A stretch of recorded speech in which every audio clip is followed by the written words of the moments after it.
Panginoon, pinupuri at sinasamba ka namin. Salamat sa panibagong araw na ipinagkaloob mo. Salamat sa mga biyaya na patuloy mong binibigay. Salamat sa pagkakataong ito na kami ay muling matututo. Patawarin niyo po kami sa aming mga pagkakasala at pagkukulang. Tulungan niyo po kami na magkaroon ng bukas na isip at puso upang lubos naming maunawaan ang aming mapapakinggan sa araw na ito. Bigyan mo po kami ng karunungan nang sa ganon ay magamit namin ang mga ito sa aming buhay. Salamat po muli at ikaw nawa ang maluwalhati sa lahat ng mga gawain na aming mapagtatagumpayan. Sa pangalan ni Jesus, Amen.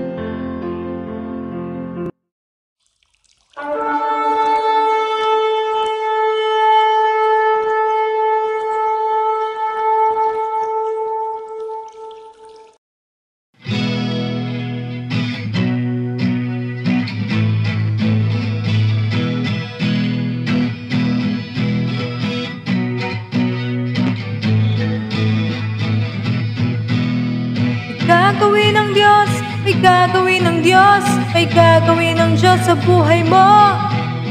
May gagawin ng Diyos, may gagawin ng Diyos, may gagawin ng Diyos sa araw na ito.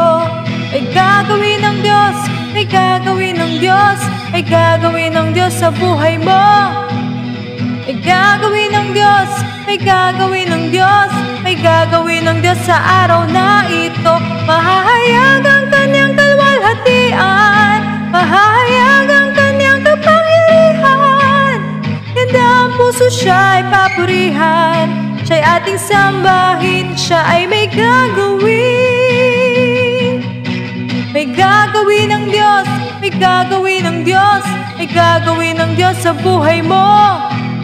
May gagawin ng Diyos, may gagawin ng Diyos, may gagawin ng Diyos sa araw na ito. Mahahayag ang kanyang kalwalhatian, mahahayag ang kanyang kapangyarihan. Ganda ang puso, siya'y papurihan, siya'y ating sambahin, siya ay may gagawin. Mahahayag ang kanyang kalwalhatian, mahahayag ang kanyang kapangyarihan. Ganda ang puso, siya'y papurihan, siya'y ating sambahin, siya ay may gagawin. Pagkat ito ang araw na gawa ng Diyos, tayo'y magsaya, awitan natin siya, ipagdiwang kabutihan niya. Pagkat ito ang araw na gawa ng Diyos, tayo'y magsaya, awitan natin siya, ipagdiwang kabutihan niya. Pagkat ito ang araw na gawa ng Diyos, tayo'y magsaya, awitan natin siya, ipagdiwang kabutihan niya. Gagawin ng Diyos, may gagawin ng Diyos, may gagawin ng Diyos sa buhay mo. May gagawin ng Diyos, may gagawin ng Diyos, may gagawin ng Diyos sa araw na ito. Mahahayag ang kanyang kalwalhatian, mahahayag ang kanyang kapangyarihan. Ang puso, siya ay papurihan, siya ating sambahin, siya ay may gagawin. Pagkat ito ang araw na gawa ng Diyos, tayo'y magsaya, awitan natin siya, ipagdiwang kabutihan niya.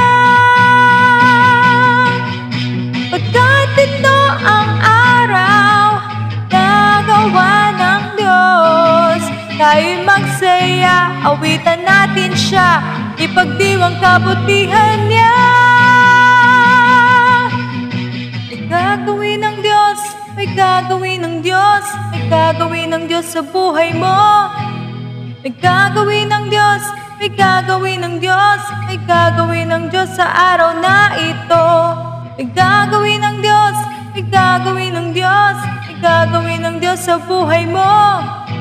May gagawin ng Diyos, may gagawin ng Diyos, may gagawin ng Diyos sa araw na ito.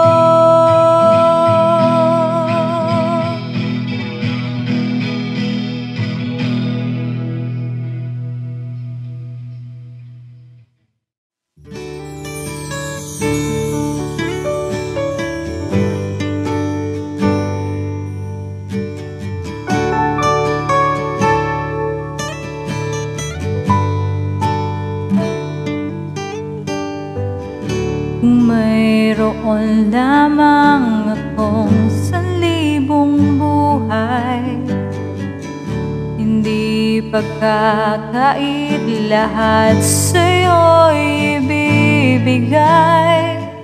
Gayon pa man sa'king nag-iisang taglay, ilalaan bawat saglit upang ibigin ka nang walang humpay.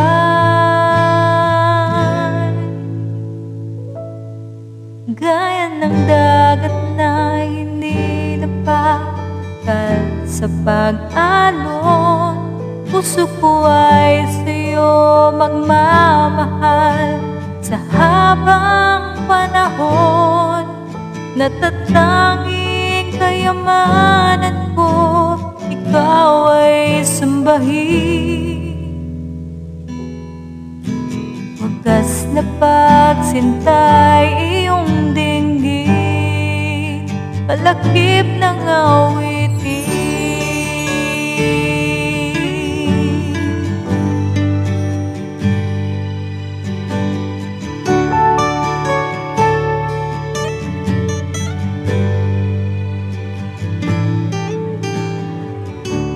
Mayroon lamang akong 1,000 buhay, hindi pagkakait lahat sa'yo'y ibibigay. Gayon pa man sa'king nag-iisang taglay, ilalaan bawat saglit upang ibigin ka nang walang humpay. Gaya ng dagat na hindi napapagkal sa pag-alon, puso ko ay sa'yo magmamahal sa habang panahon. Gaya ng dagat na hindi napapagkal sa pag-alon, puso ko ay sa'yo magmamahal sa habang panahon. Natatanging kayamanan ko'y ikaw ay sambahin. Wagas na pagsintay iyong dinggin, kalakip ng awitin.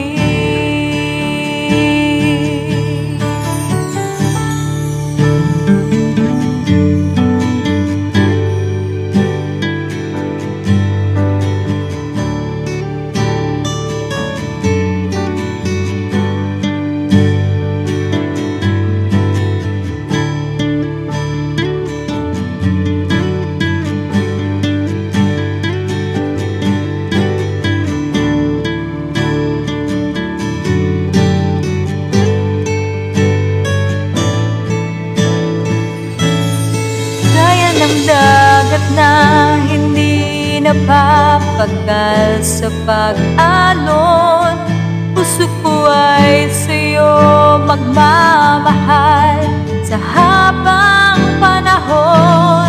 Gaya ng dagat na hindi napapagkal sa pag-alon, puso ko ay sa'yo magmamahal sa habang panahon.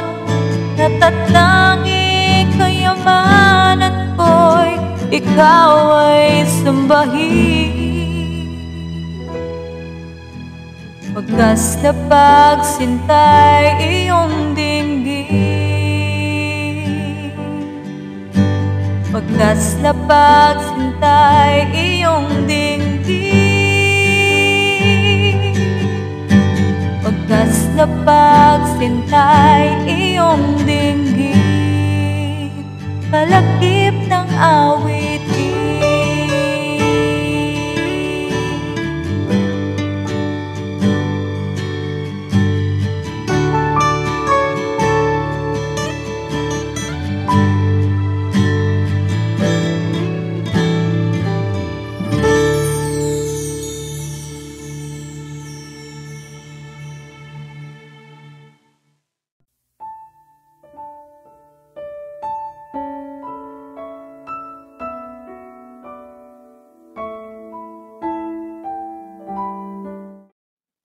Good morning!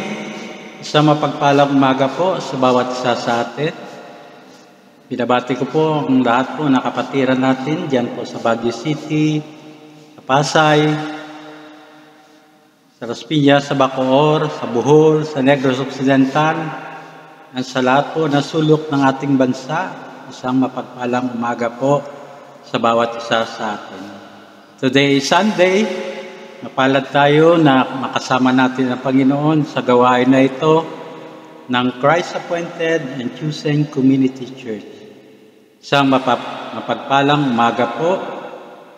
Ang pagbati po mula sa inyong buting pastor kay Pastor Armando S. Magbanon. Praise the Lord! Lakpakan natin ang Panginoon. Hallelujah! At sa umagang ito, mga kapatid, dadako na po tayo sa pag-aaral ng salita ng Panginoon at inanya ko po ang bawat isa sa atin na buksan natin ang ating mga Biblia sa Book of Acts. Sa Aklat ng Gawa. Pag-aralan natin po ang buong chapter. Itatakil natin pero babasahin lang po natin sa panimula po ang chapter 1 verse 1. Kung dyan na po sila, basahin natin po. Sabi dito sa Tagalog, ang naunang salaysay na aking nagawa o tsepulo ay tungkol sa lahat na pasimulang kapagawin at itinuro ni Jesus. Salamat po sa pagbasa ng salita ng Panginoon at patuloy po tayo sa presensya ng Diyos. Tayo po ay manalangin. Father God, patuloy kami tumatayo sa katotohanan ng iyong katapatan at ang iyong compassion habang nakikita mo, Panginoon, kung gaano ang nangyayari sa aming bansa. Ang aming mga puso are overwhelmed of the magnitude ng aming mga pangangailangan. Kailangan namin po, Panginoon, ang lahat po, Panginoon, na sinira ng kaaway po, Panginoon. And we recognize that restoration, O Lord. At ang tulong mo na it require, O God, your power and your grace. Alam namin, hindi limitado ang kapangyarihan mo, Panginoon. Kaya sa oras na ito, patuloy kami humihingi na i-pour out niyo po, Panginoon, yung extraordinary na katalinuhan para po sa aming mga leader na mumuno sa aming bansang Pilipinas at ihaon mo kami, Panginoon, sa pandemic na ito. Pagpalain niyo po ang lahat ng mga tao, bigyan niyo kami, Panginoon, ng kalakasan at proteksyon.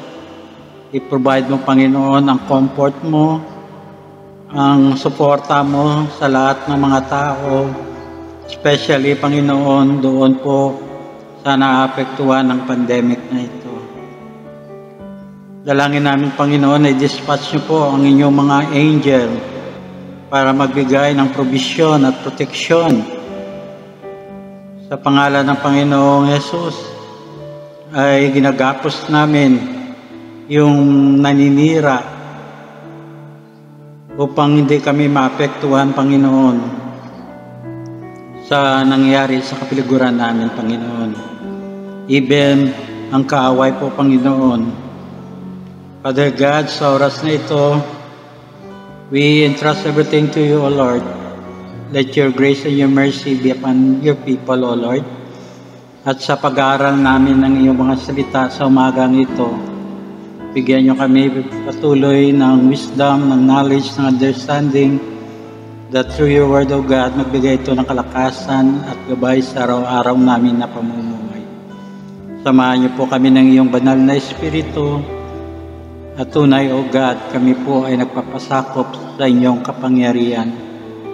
At nawa, O God, magbigay ito sa amin ng pag-asa, kalakasan, proteksyon sa araw-araw naming buhay.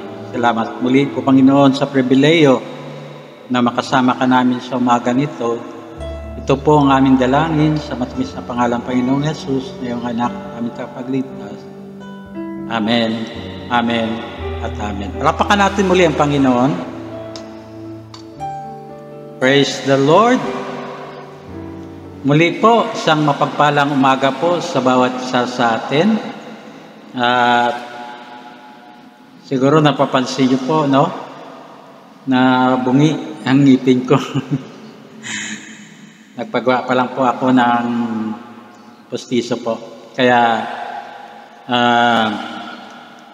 be patient po sa mga pronunciation na lalabas sa akin kasi merong hangin dahil may butas. Muli po, isang mapagpalang umaga po sa bawat isa sa atin. At sa ating pag-aaral ay ginawa natin dito sa Book of Acts. No? Maaari po ay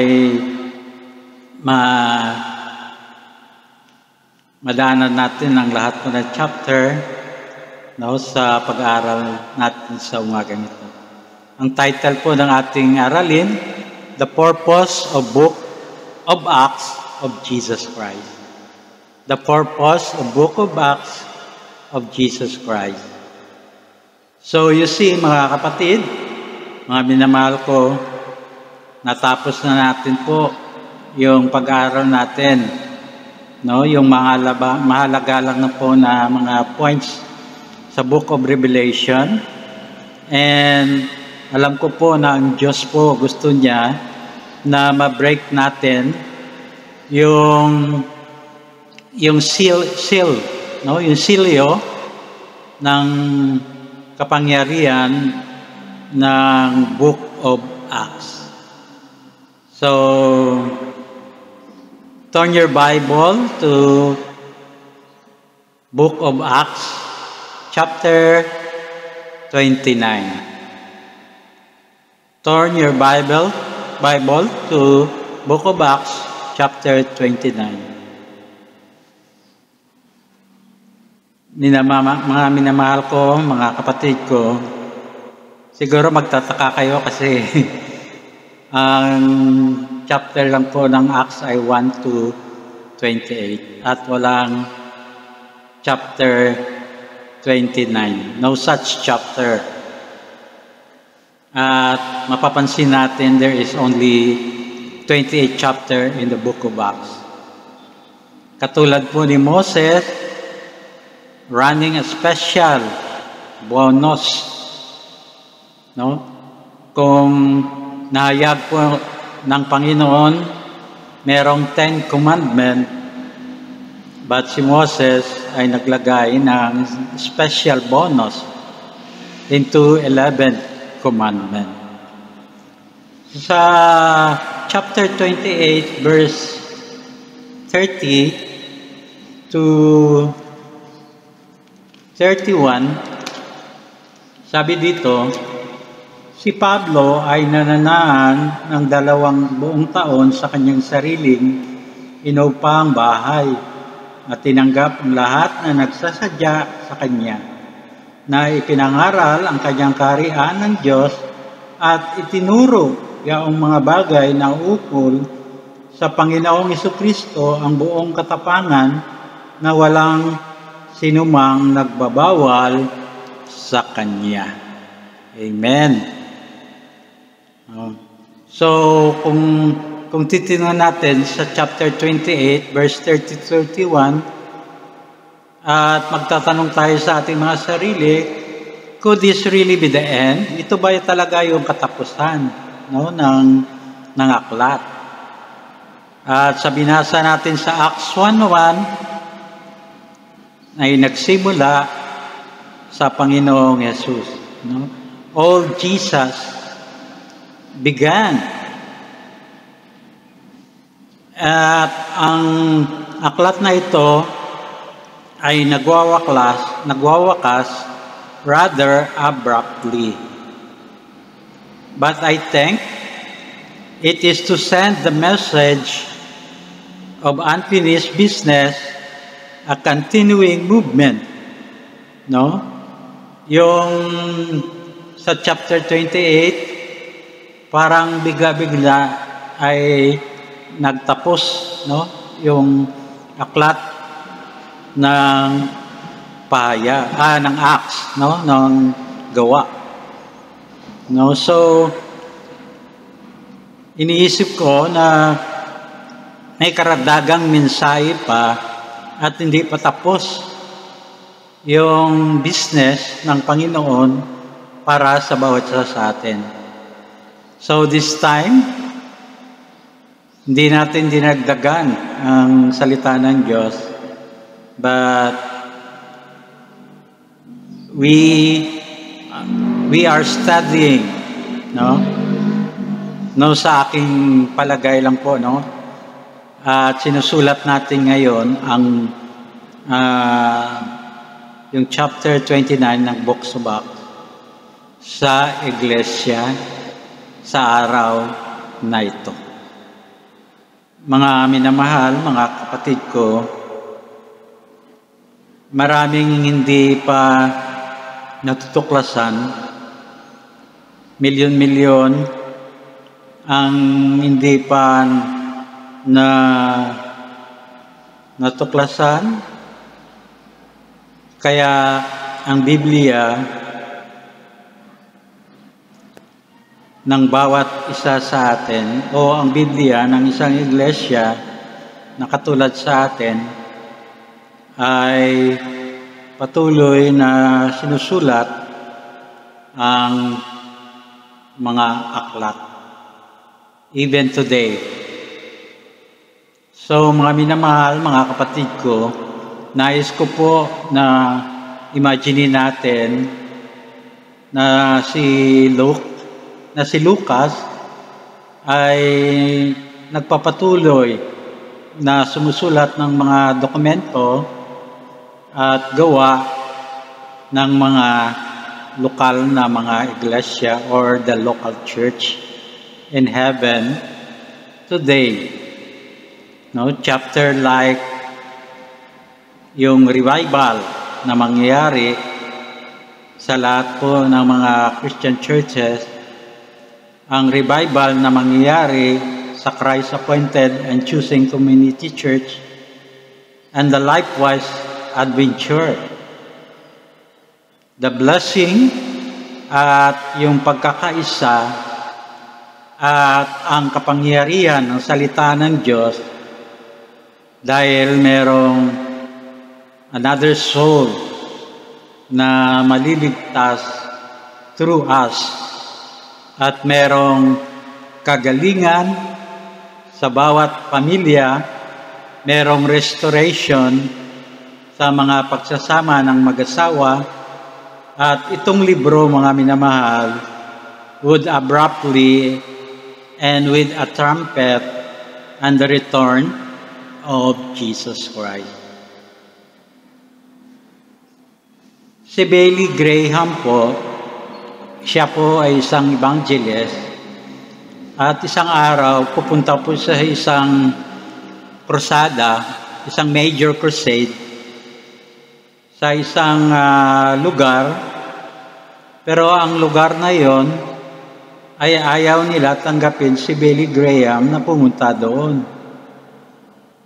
Kasi sabi nila, yung style ni Billy Graham ay parang napaka-obsolete at old-fashioned. He will set evangelism at ito po ay pabalik, no? Mga 50 years yung kanyang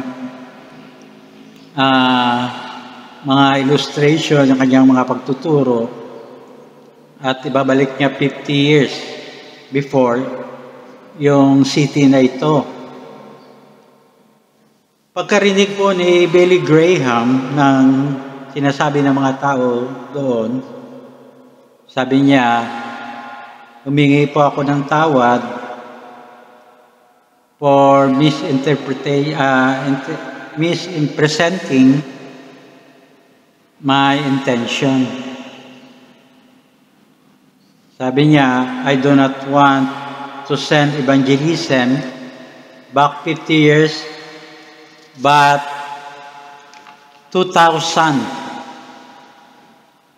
So you see, mga minamahal, mga kapatid ko, we need to get back to doing things the way they did in the early church.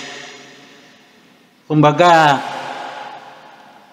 nais ng Panginoon na magbalik tayo doon sa basic na kaparaanan kung paano sila mag-evangelize ng tao. The one that turned the world upside down. As we read about the early church, mapapansin natin, mga minamahal, yung wala doon, ano? The absence of something, or we think na mahalaga. No? 2,000 years ago, yung early Christian church, wala silang ginagamit na microphone. Wala silang ginagamit na internet. Wala silang projector. Even upuan, wala nga eh. Nakaupo lang sila sa batuan o sa damo. But you will be thrilled by the presence of a certain things. Wala silang mga ganito, pero mapapansin natin ang kapangyarihan ng Diyos. No, nandoon sa kalagitnaan na nakikinig ng salita ng Diyos. Meron silang mga record ng mga buhay ng mga tao na katulad mo, katulad ko, na hisang himala, na nagkaroon ng pagbabago, they transform, dynamic, and they become witnesses sa bawat iglesia, at ang bawat iglesia ay lumago at mababasa natin 3,000 soul, no, ang naidagdag sa bawat iglesia na nagayag ng salita ng Diyos. So you see, mga minamahal, mga kapatid ko, how a normal church is supposed to operate. No? Paano ba mag-operate ang isang iglesia? Ang church sa kasulukuyan, masasabi natin, are so subnormal that of one of them gets normal, everybody thinks it is abnormal. No? Ang mga churches ngayon ay parang kumikilos, no? Parang hindi normal. Even Christian people in the community will say What is going on over there at that church? No, yung mga tao sa paligid ay nagtatanong kung anong nangyayari sa iglesyang ito. Mga minamahal, mga kapatid ko, I want you to lead us back to being more and eagerly the New Testament church. Simple lang po. Balik lang po tayo sa basic. It is back to the basic. And so we go back to the book. No? Ito ay balikan natin yung karanasan ng mga early Christian sa panahon po ng Book of Acts. So we go back to the book. This is the early church handbook. Si Benz Lombardi, siya po ay very famous for the basic, the fundamental, blocking, and tackling. Do it right and you will win. Sabi niya, gawin mo ng tama at ikaw ay magtatagumpay. One day, his Packer lost a game. They should not have. They made some serious error in the basic. Could did not say much on the bus to the hotel, nor on the jet to Green Bay. Finally, on Monday morning, tinawag niya po yung kanyang mga team ng marketing. And he pulled the pig skin out of the canvas bag and said, "Team, I need to go over something with you." No, yung parang inanalyze nila kung saan sila nagkakamali, kaya bumalik sila doon sa basic, no, na kanilang kalaman. So mga minamahal, mga kapatid ko, let us look together of what God will do if we get back to the basic. No, titingnan natin po, no, nasama-sama kung ano ba ang magawa ng Diyos kung tayo po ay babalik doon sa basic, no, na ating natutunan. So, tatlong bagay makikita natin sa panimula ng mga talata. So, una, ano ba ang purpose ng church? Ano ba ang layunin ng isang iglesia? No, first, that the Lord ministry should be continued. No, ang purpose ng church ay yung ministry ng Panginoon ay will continue. Tuloy-tuloy. Kaya sa verse 1 sinabi niya, 1:1, ang naunang salaysay sa aking nagawa o tipulo ay tungkol sa lahat na pasimulang kapwa gawin at tinuro ni Jesus. No? Sa pasimula. No? Began. Pasimula, former. Treatise. Ito po ay unang aklat na sinulat po ni Luke. Sabi niya, I wrote that gospel to show you what Jesus began to do. No, sinulat ni Luke ang Book of Acts upang ipakita sa atin what Jesus began to do. That was only the beginning. Ito ay pasimula, began. No, began. Pasimula. But he is still working. Tatrabaho pa rin, acting. The book is called The Acts. So, the apostle by the publisher but it's not inspired, just like Revelation of St. John, the divine. So this is actually the acts of Jesus Christ. Ito ay gawa ng Panginoong Jesus. What Jesus continue to do is still alive and active. He is just changed bodies from physical to spiritual. We are it.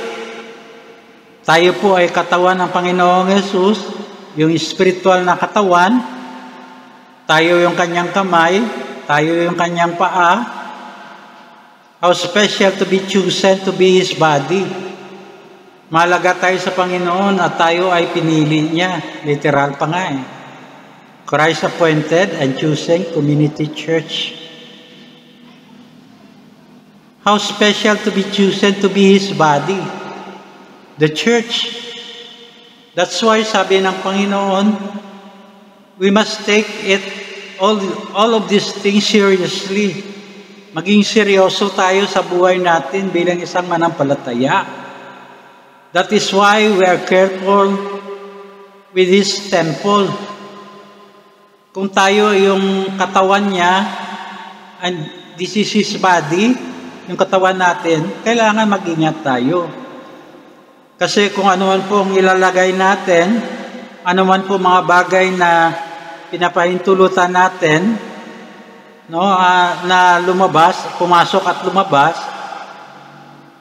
surely po ang Panginoon di niya tayo gagamitin dahil naroon ang karumihan sa bawat isa sa atin.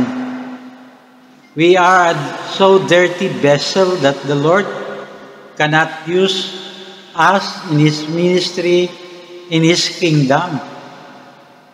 He does not put His almighty hand into a 50 glove to do His work.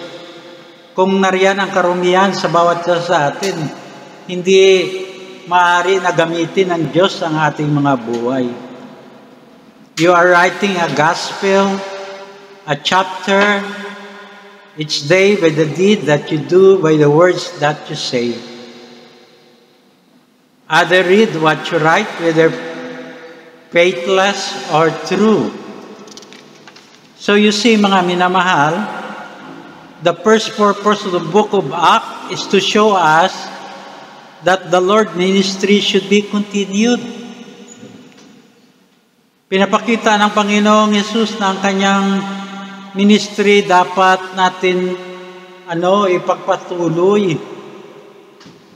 Pangalawa, that the Lord mandate should be completed. Ano man po ang command niya, ano man po ang inuutos niya sa bawat isa sa atin, dapat matatapos natin. Sabi sa verse 2, hanggang sa araw na kung kailan siya ay kinuwang paitaas, pagkatapos na siya sa pamagitan ng Espiritong Banal ay nagbigay ng mga kautusan sa mga napili niyang apostol. So you see, before Jesus went to heaven, He gave mandate to the apostle, given at the end of each gospel in some words or another. Ito po yung Great Commission na maliwanag na pinresent po ng Panginoong Yesus sa Matthew 28:19. Sabi niya, go ye into all the world and teach the gospel. Humayo at ihayag ang salita at ihayag ang ebanghelyo ng kaligtasan. So, dalawang napaka-importanting salita sa Great Commission. Sabi niya una, go. Humayo. Somewhere along the way, the church has gotten the idea that beautiful building. Akala ng iglesia, yung magandang gusali, yun na yung church. No, yung tayo ang body eh. At akala natin ang building makaka-attract sa mga tao upang ang mga tao ay papasok sa building. No? Pero ang katotohanan, yung mga naliligaw na tao, wala sila pakialam kung ano kaganda ang building na yun. Kung anong programa natin sa loob. They care about the wayward child sa kanilang mga bisyo, sa kanilang mga ginagawa. O nagko-consider na sila kung ano ang buhay nila. No, wala silang pakialam kung maganda ba yung building nyo. No, hindi sila papasok doon. At maaari sabihin nila, nakukuha ko ng aking pangangailangan.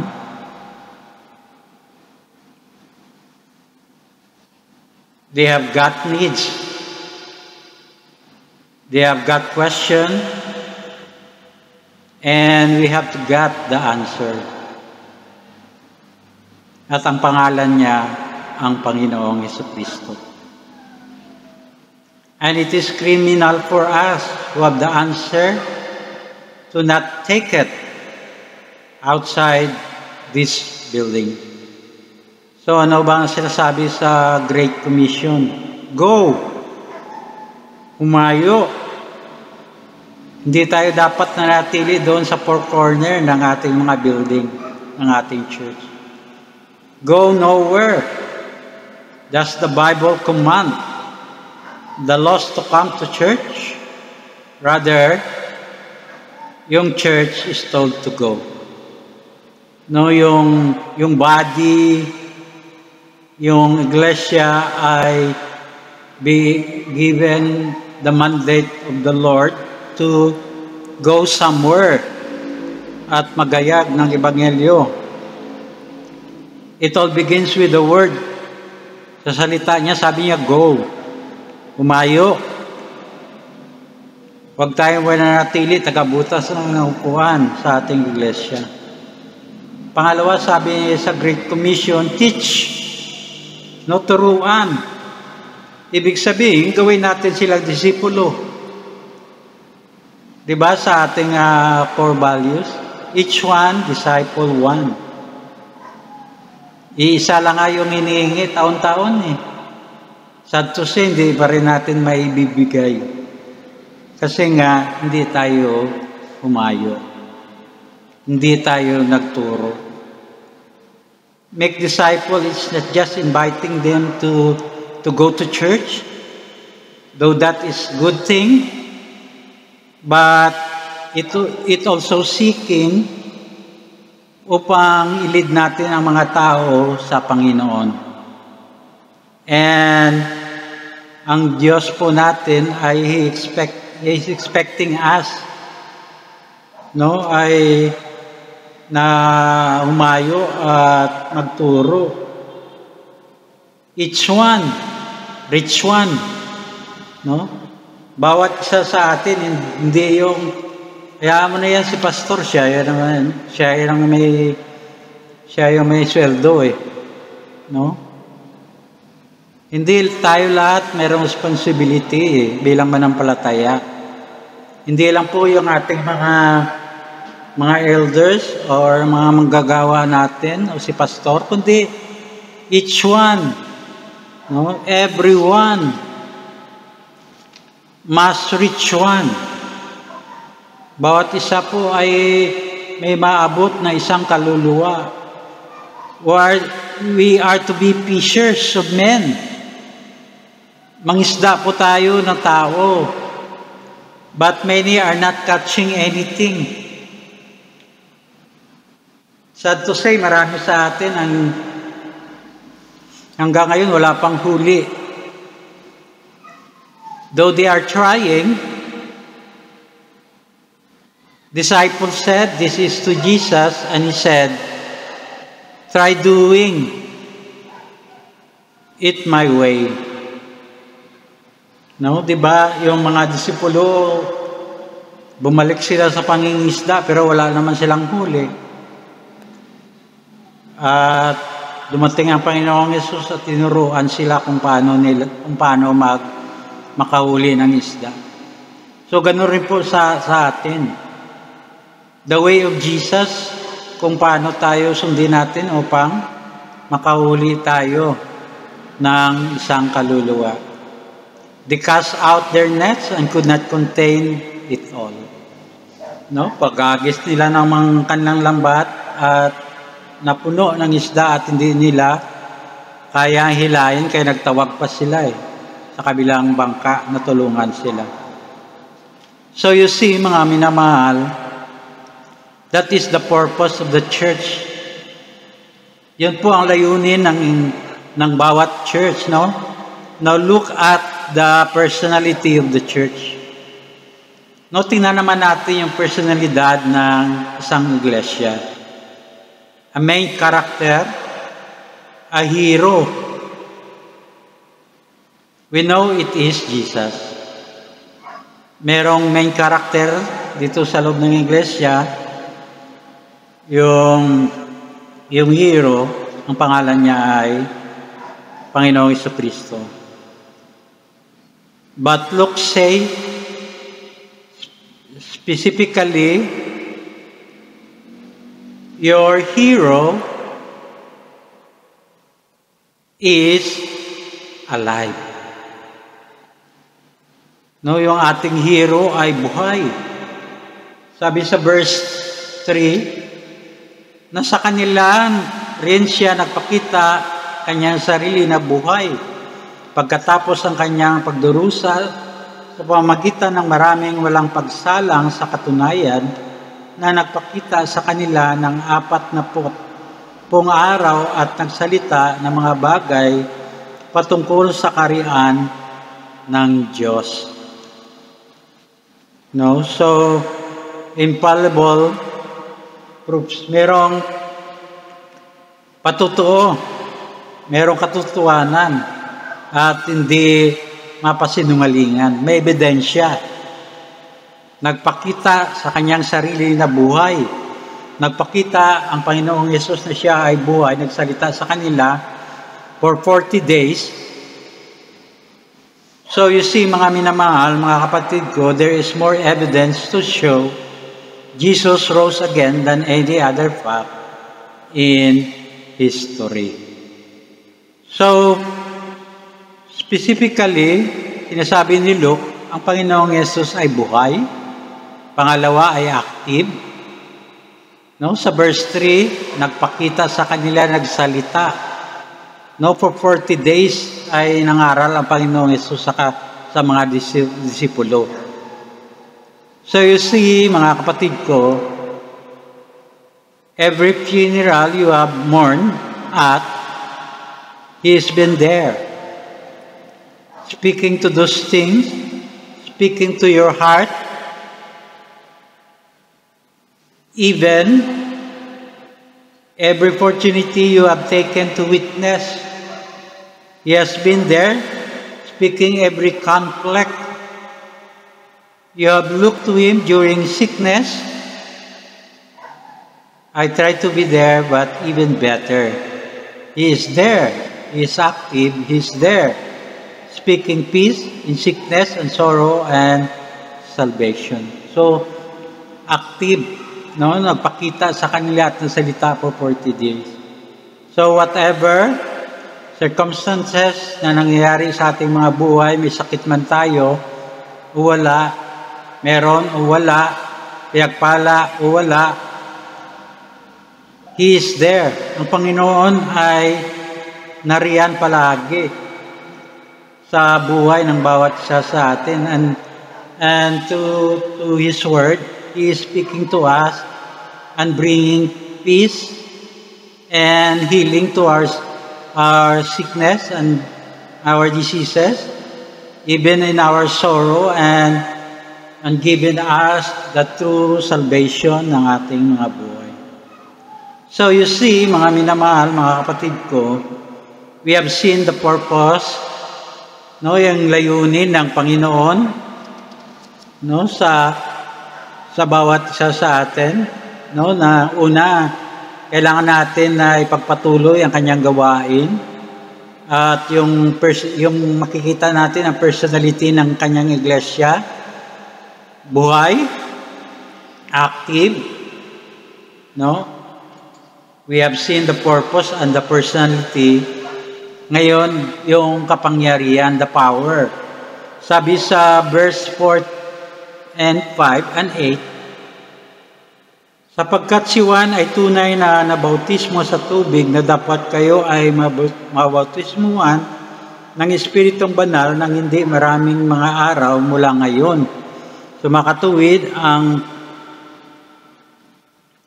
verse 8. Datapot kayo ay makatatanggap ng kapangyarihan pagkatapos ng Espiritong Banal ay dumating sa inyo at kayo ay magiging saksi sa aking kapwa sa Jerusalem at buong Judea at sa Samaria at sa kanyang pinakamalayong bahagi ng lupa. No, so you see sa verse 8, ito po yung susi sa aklat po ng payag upang maunawaan natin itong talata na ito ay kailangan unawain natin yung kabuuan no ng Book of Acts at ang susi ng mga salita sa librong ito ay masusumpungan natin. At ito makikita natin merong kapangyarihan at nagiging witness, no? Yung kanyang salita. So you see God's power and through the book. And yung mga tao na nagwi-witness, maraming mga tao na nagpapayag dahil naranasan nila yung kapangyarihan ng Diyos sa kanilang buhay. So, tatlong pag-iisip makikita natin sa talata na ito. Yung substance, yung plano ng Diyos sa bawat isa sa atin. Sabi niya sa kanyang mga disipulo, you are going to carry out God's plan. So, ganoon rin tayo bilang disipulo ng Panginoong Yesus, kailangan natin pagdaluyin natin yung plano ng Diyos at gawin natin. No, we continue doing yung plano ng Diyos sa mundong ito at sa buhay ng bawat isa sa atin. Yung plano niya na hindi na ito po ay mayag natin ang ebanghelyo ng kaligtasan sa sangkatauhan. No, sabi sa John 3:16, for God so loved the world that He gave His only begotten Son, that whosoever believe in Him will not perish but have eternal life. So you see sign between the goalpost. No, sabi ng Panginoong Yesus, gawin ko kayo magiging witness. Buhay na patutuo para sa akin. Yung patutuo na gawin natin very personal kasi we experience it, naranasan natin sa ating mga buhay. First-hand, merong kaalaman of something. Katulad po ni Apostle Paul, alam niya po na ang Panginoong Yesus ay buhay at nagliligtas ng mga kaluluwa at nagpababago ng buhay ng bawat tao. So you see mga minamahal, mga kapatid ko, as we look around sa kapaligiran natin at mapapansin natin na tayo po ay nasa modern day na. Dahil maraming mga istorya na makapagbigay ng pruweba na tayo po ay nasa modern day na. Nasa 21st century na tayo No? Malayong-malayo na po yung nilakbay ng tao. We will not be yet be all God wants us to be. Maaari lahat tayo ay hindi natin maabot kung anong nais ng Diyos sa buhay natin. Ngunit, nararapat na purihin natin ang kanyang pangalan. We are not what we used to be.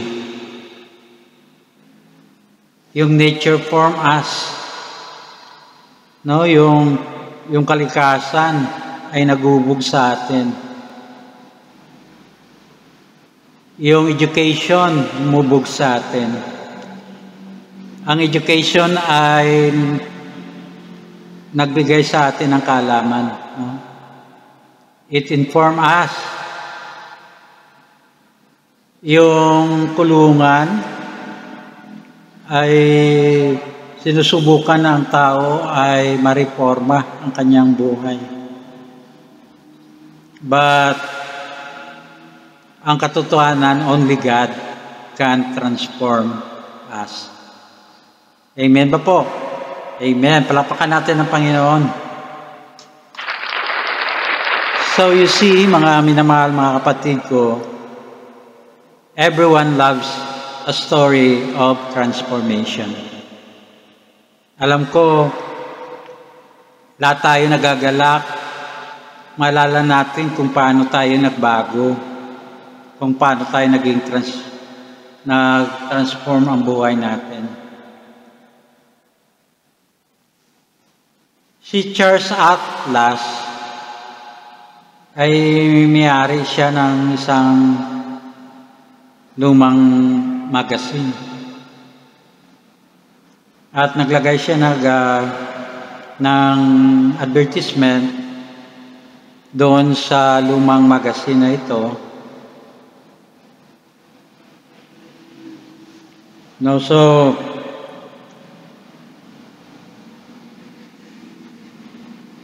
nag-add siya patungkol, naglagay siya ng advertisement patungkol sa isang tao kung paano mag-alis o magbawas ng timbang niya.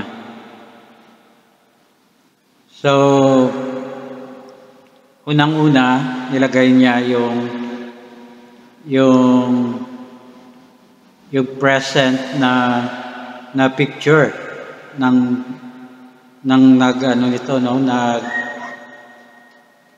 na gusto na magalis ng timbang niya. And after ng maraming weeks, pinakita niya naman yung pagkatapos, no? So before and after na larawan ay pinakita niya. And merong pagbabago kasi itong gustong pumayat na, meron ng bicep, meron ng abs, meron ng mga pagbabago sa kanyang timbang at sa kanyang katawan. So you see, very nice po ang transformation ng taong ito. So mga minamahal, mga kapatid ko, today, it is the weight loss commercial to do it. No, maraming mga ads patungkol kung paano mag-lose weight. No, pero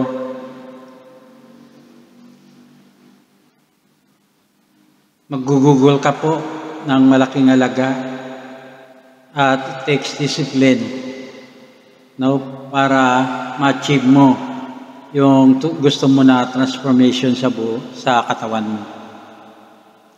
But those stories are nothing compared to the transforming stories we can see in the scripture.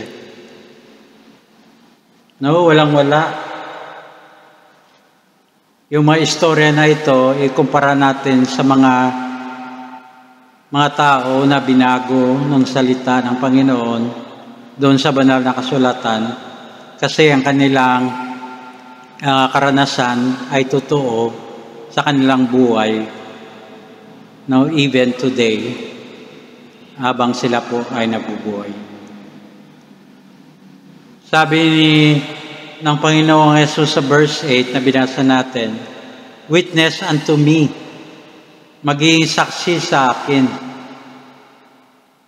Hindi tayo inutusan para mag-witness, maging saksi para sa ating mga sarili. You do not have to be a celebrity, not unto your church, kundi sa kaharian ng Diyos, maging saksi po tayo. Maging saksi po tayo ng Panginoon. The kingdom, not unto your pastor. Hindi po, yung para ipapakita sa ating pastor na may nagbabago tayo, kundi pinapakita natin ito sa Panginoon para makita ng Panginoon na merong transformation sa buhay natin. There is difference between a witness and a soul winner. Compare it to a courtroom with a witness and lawyer being compared. You do not have to be a lawyer full of knowledge and expertise, just a witness who tells what they know, not to argue a case necessarily, but to share the truth.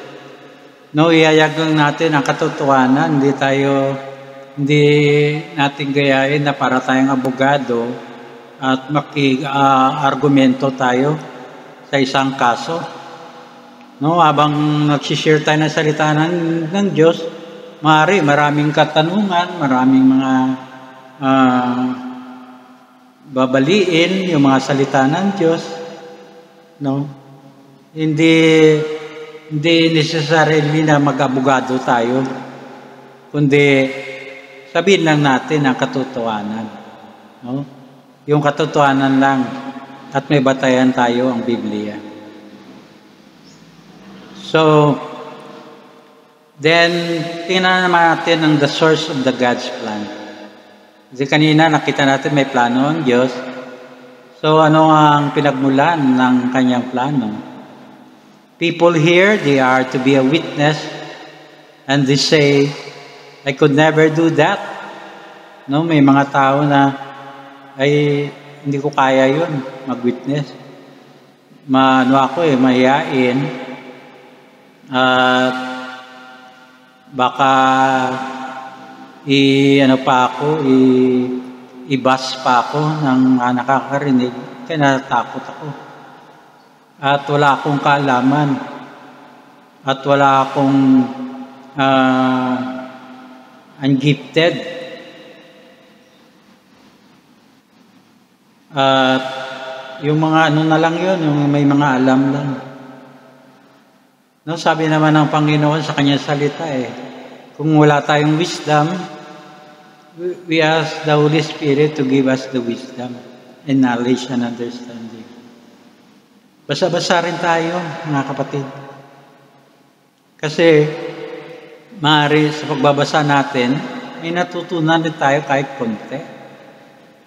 May malalaman naman tayo na mga verses na ating binasa.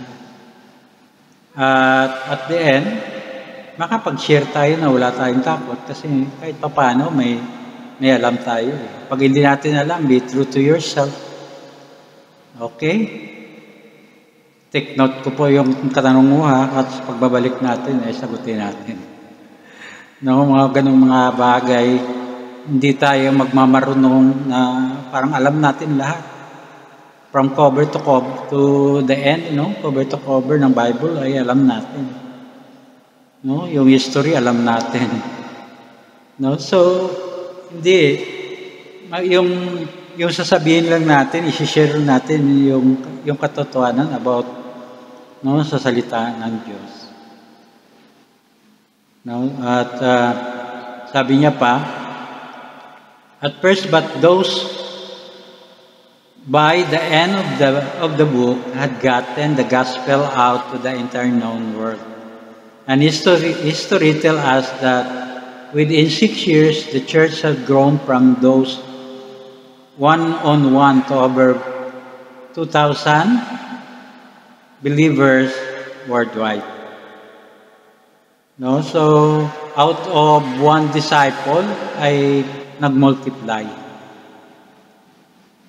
Nawa ay ang panalangin natin hindi mangyari yung subtraction, minus, kundi plus or multiplication mangyari sa isang iglesia. Sabi naman ng Panginoon paano ba ito mangyari? Sabi ng Panginoon, ipapakita ko sa inyo. No, sabi sa Acts 4:8, then Peter, filled with the Holy Ghost, said he was filled with the Spirit and power. Now only the Holy Spirit ang pupuno at magbigay sa atin ng kapangyarihan upang mayag natin ang ebanghelyo ng kaligtasan. At sa verse 31, and when they had prayed, the place was shaken where they were assembled together, and they were all filled with the Holy Ghost, and they speak the word of God in boldness. No? Nandoon ang kapangyarihan ng banal na Espiritu at buong katapangan na sila po ay nagsalita ng ebanghelyo ng kaligtasan. They plug into the power, no, na nag-connect sila doon sa source. Sino ba ang source ng ating buhay? Connect tayo doon, no? Kung sino nagbigay ng buhay natin, doon tayo mag-connect sa source, no? Kasi yung kapangyarihan ng Diyos ay dadaloy sa bawat isa sa atin. The man who can, no, maaari sabihin natin, hindi ko kaya. Ito ay totoo, pero ang katotohanan, kaya natin. Kasi kaya rin ng Panginoon He did. He will again. No, sa Acts 1:8, klarong-klaro, no, na tayo po ay maging witness. Being filled with the Spirit is the key. No, mapupuno tayo ng banal na Espiritu, ito yung susi. To say I cannot, pag sinasabi natin hindi natin kaya, ina-admit na natin na hindi nananahan po ang banal na Espiritu sa buhay natin. Na hindi po tayo tumanggap na totoo sa Panginoong Yesus. Wala tayong Holy Spirit People do some strange things today in the name of the Spirit. No, kabuuan, fullness. It is not falling backward. Move likely a sign or bad breath, that spiritfulness. Through spiritfulness, empower you to share your faith. The Holy Spirit will fill us, override ourselves. No, ay pupunuin tayo ng Espiritu ng Diyos at maging matapang tayo at magkaroon tayo ng kaalaman kung paano tayo magayag ng kanyang ebanghelyo. No, so nakakita na ba kayo ng tao na lasing?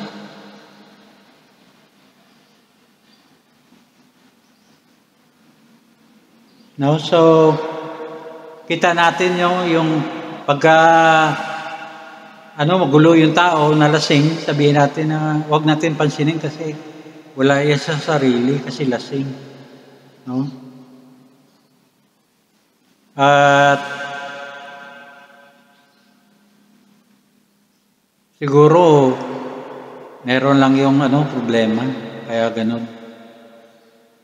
No? So ganun minsan ang tao parang lasing, di alam ang ginagawa. So kung alam natin may layunin ng Diyos sa atin, may purpose ng Diyos sa buhay natin, at tayo bilang tao, bilang individual, bilang Kristiyano, may layunin ng Diyos sa buhay natin, kung ito ay malinaw sa atin, klarong-klaro, then walang problema, dapat na nalalakaran natin ang journey natin sa mundong ito. No, so yun po yung ano natin, no, sa sa sa ating buhay. No, at sabi niya pa, a witness is not more brave, just brave 10 seconds longer. No, sabi ng Panginoon, basta buksan lang natin ang ating mga bibig, ang ating bunganga, at magsimula na tayo, no? Kung ano man yung pag-aayag natin, bahala na ang Panginoon, no? Isasaluin tayo at bibigyan tayo ng karunungan kung paano tayo mag-share ng salita ng Panginoon. No? So, yung mga bagay na yung karunungan ng Diyos ay lagi yan na ibibigay sa atin. Nalala ko noon na first time ko nag-share ng ebanghelyo ng kaligtasan sa tao, sa bus pa. Yung katabi ko na namamalimos ng 5 piso. Wala nga akong 5 piso kasi nga, tamang-tama lang ay pamasahe namin. Papuntang Pasay, mula Cavite. In fact, kalong-kalo ko pa yung 3 anak ko. No? Isa lang binayaran ko, kalong-kalo ko yung 3. Tapos ito, yung katabi ko, nangingi pa ng 5 piso. So, ang Panginoon, ang Holy Spirit, nagbigay sa akin ng wisdom. Sabi ko, wala man ako may bigay na pera, 5 piso sa iyo, pero yung ibibigay ko sa iyo mas mahalaga, no, pa kaysa 5 piso. Kaya nakapag-share ako ng Word of God at napatanggap ko yung tao na yun. No? At isang bagay, no, na yun, gawin lang natin kung ano ang kaya natin, that the Lord will do the rest, no? Tayo po ay magawa natin kasi wala namang imposible sa Diyos, no? Kasi yung kanyang kapangyarihan ay patuloy na sumasagana sa bawat isa sa atin, no?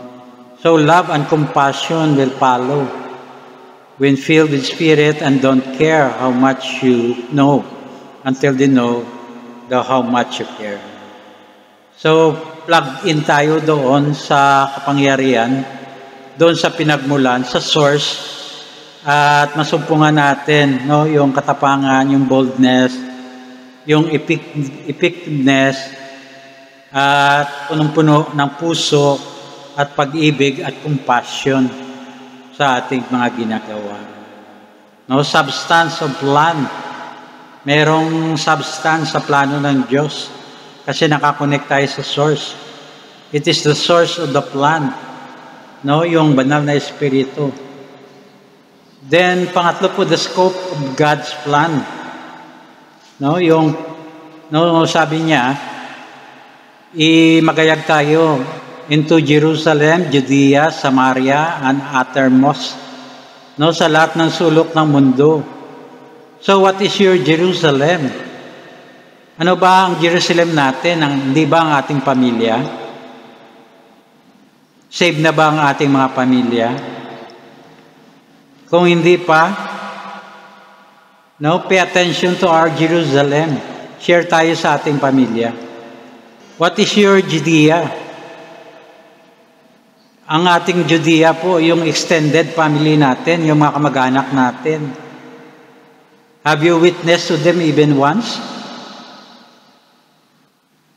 Then, what is your Samaria?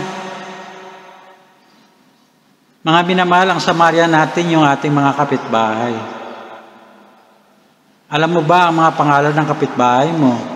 Alam mo ba ang pangalan ng mga kasama mo sa trabaho? Alam ba nila na ikaw ay ligtas? Na ikaw ay isang Kristiyano? Alam ba nila na nararapat na ikaw ay mag-witness? At sabihin sa kanila kung anong nalalaman mo patungkol sa Panginoong Yesus at sa ebanghelyo ng kaligtasan. What is your uttermost part of the world? Mga minamahal, yung mga tao na hindi mo na-meet pa, na hindi mo nakilala, yung mga tao na sa ibang bansa o sa ibang kalupaan. Maybe sabihin mo, hindi mo ma-reach out. But, yung technology ngayon may internet na At higit sa lahat, kung tayo po ay nagbibigay para sa misyon natin, every centavo na ma-share natin sa gawain ng Panginoon, malayo ang mararating ng mga kaloob na binibigay natin para po sa kanyang kaarian. No, so bigay rin tayo sa mission natin. At higit sa lahat, nanalangin ba tayo? No, mga minamahal, isipin natin na tayo po ay tinawag ng Panginoon bilang parte ng adventure na ito. Kaya nararapat na sinusulat natin yung susunod na chapter ng buhay natin day by day. Isa ang pribileyo sa atin na binigyan tayo ng responsibilidad ng Panginoon. No? Na mag-share ng kanyang salita sa sangkatauhan. Naniwala ako na ang Diyos po ay tutulungan niya ang bawat isa sa atin upang naka-plug in tayo, patuloy na natili doon sa pinagmulan ng kapangyarihan, ang banal na Espiritu na siya lang po ang makagawa ng mga bagay na hindi natin nagagawa. Siya lang po ang makapagturo sa bawat isa sa atin upang malakaran natin ang ating responsibilidad bilang isang manampalataya. So, ang challenge sa bawat isa sa atin sa umagang ito na manatili tayo doon sa plano ng Panginoon. No? At yung ating umayo tayo, i-preach natin ang Ebanghelyo. Una sa Jerusalem natin, sa family natin, sa Judea, sa mga extension family natin, Samaria, sa ating mga neighbor, co-worker, and the uttermost of the earth, no? Sa mga tao na hindi pa natin kilala o sa ibang kalupaan na hindi pa natin napupuntahan. So, amen ba po? Praise the Lord. Palakpakan natin ang Panginoon. Amen. To God be the glory. Sa po, palakpak.